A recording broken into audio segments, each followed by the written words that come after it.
Kedatangan anggota DPRD Kabupaten Bogor Dapil 4 ke wilayah Ciomas. Dalam reses ini, anggota DPRD hanya menampung aspirasi setiap tahunnya, bahkan tidak pernah terrealisasikan akan usulan dari warga dan para kepala desa.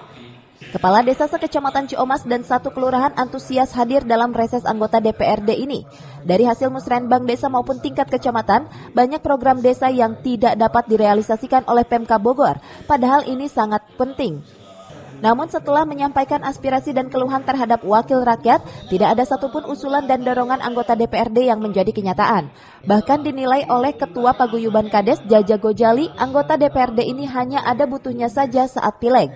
Bahwa yang disampaikan oleh para kepala desa adalah berdasarkan hasil musrembang di tingkat desa dibawa ke tingkat kecamatan, mana yang menjadi skala prioritas di wilayah Kecamatan Ciomas. Itu untuk dibawa dan mudah-mudahan bisa ditindaklanjuti oleh anggota dewan. Ya, kalau saya lihat sih, kalau usulan malah bosan kita mah ya. Tapi kan kita juga hanya sebatas mengukur kewajiban saja. Kalau usulan mah kan kita terus-terusan, tapi tindak lanjutnya realisasinya kita juga kan belum kelihatan.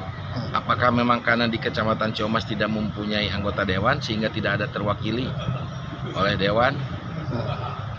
Kalau dari Pokir mah nggak pernah ada ya untuk Kecamatan Ciomas karena tidak ada dewan yang memberikan pokir ke Kecamatan Ciomas. Karena saya selaku Ketua Paguyuban mengetahui semua desa yang ada di wilayah Kecamatan Ciomas. Pak, untuk anggota Dewan PKS kan orang Ciomas nih Pak, itu mungkin ada apa Pak?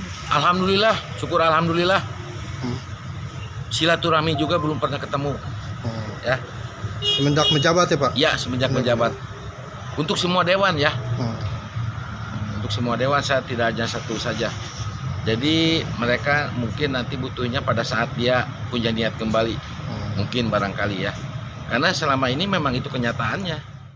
Dari Ciomas, Kabupaten Bogor, Iman Abdurrahman melaporkan.